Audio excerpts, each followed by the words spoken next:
The phone, you're moving on. I want better.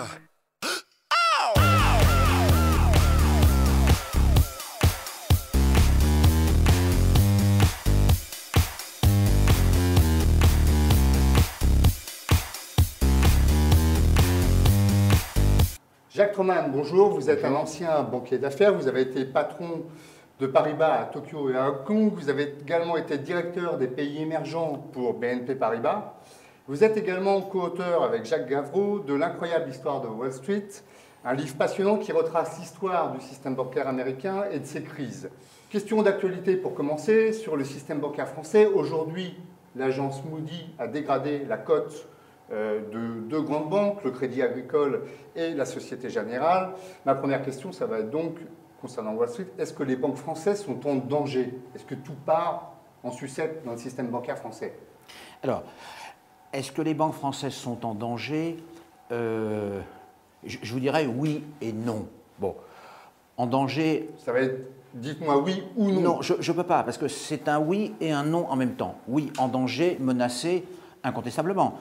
Les banques françaises, à l'heure actuelle, et peut-être demain les banques d'autres pays, ont fondamentalement deux problèmes.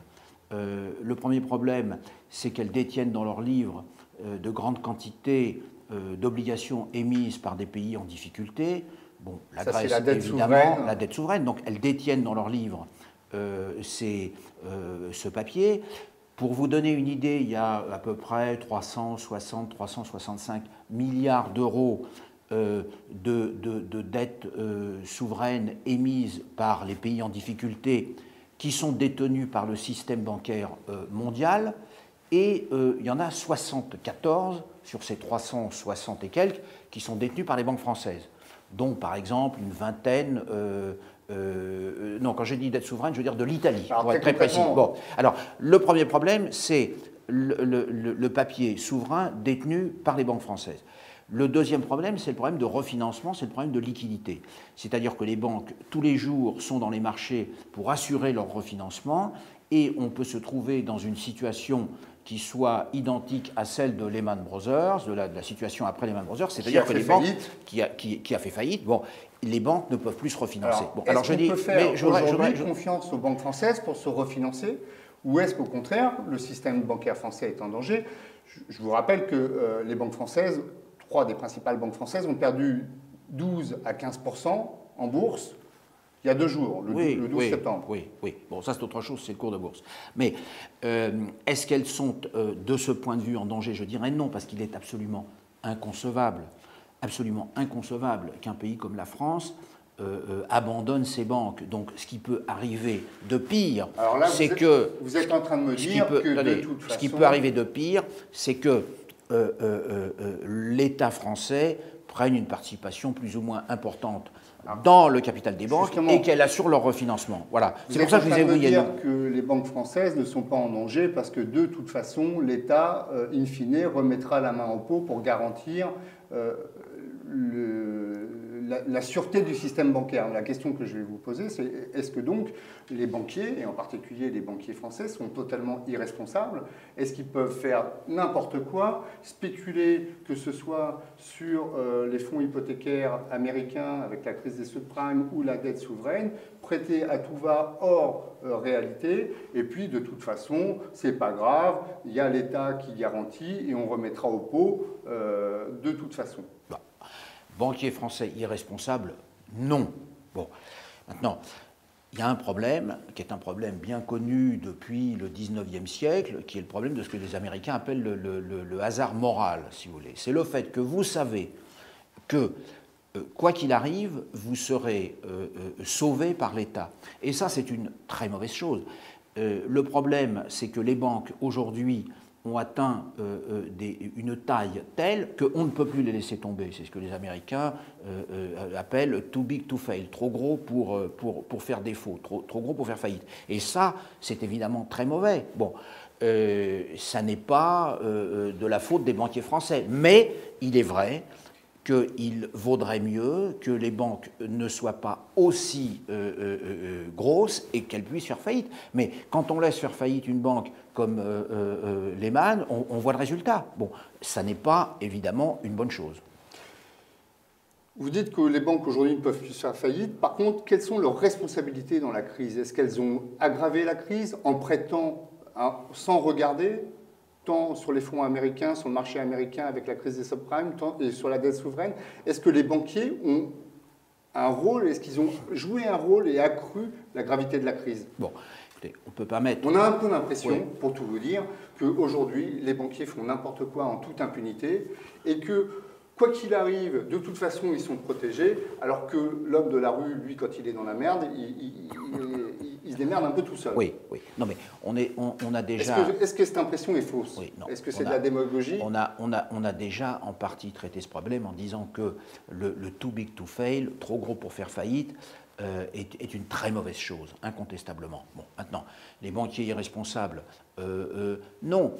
Cette crise, si vous voulez, elle a incontestablement été aggravée par certaines banques, et en particulier les banques américaines. C'est un petit peu ce qu'on explique dans notre bouquin sur Wall Street, les banques américaines qui ont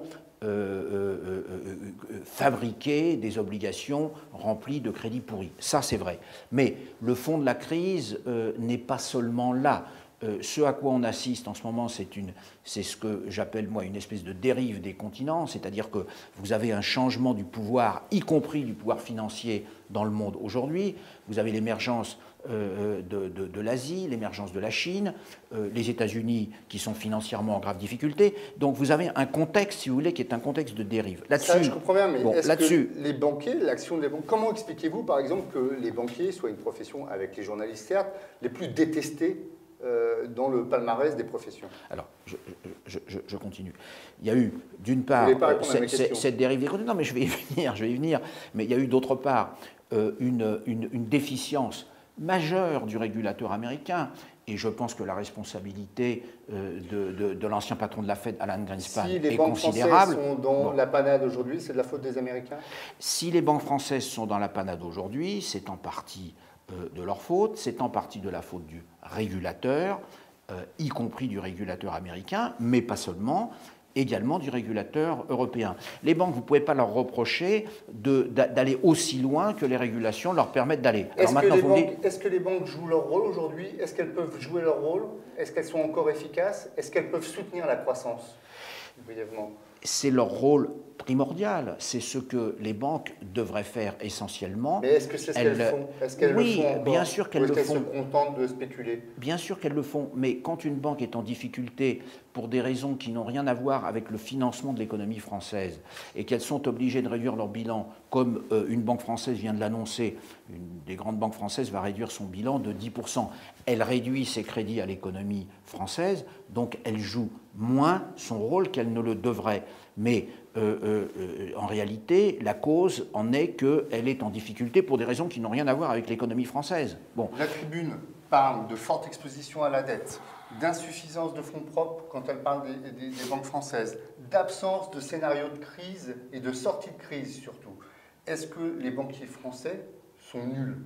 Non, au contraire, non, attendez, je ne suis pas là pour défendre les banques, j'ai été dans le système bancaire, je n'y suis plus, donc je suis un homme libre, je peux m'exprimer librement. Bon, je pense que il faut d'abord analyser le problème et bien comprendre comment fonctionne une banque avant de porter un jugement. Ensuite, on peut avoir les jugements que l'on veut sur le fonctionnement des banques, mais il faut comprendre comment ils fonctionnent. Bon, alors maintenant, mon jugement, c'est que bien au contraire, les banques françaises se sont extrêmement bien débrouillées.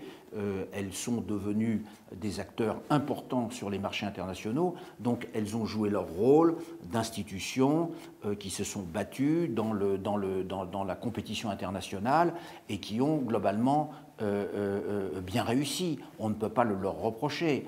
On a des banques maintenant qui sont, je dirais, presque, et c'est d'ailleurs aussi une partie du problème, presque trop importante par rapport à la taille du pays.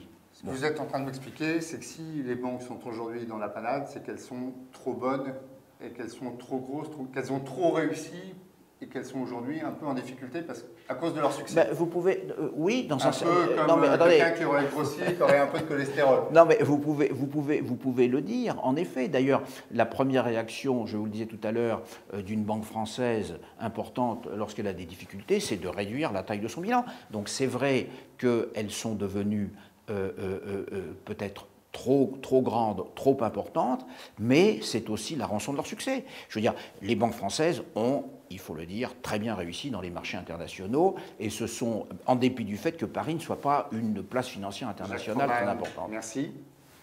Nous nous retrouvons la semaine prochaine pour une nouvelle édition de Le Bœuf par les cornes.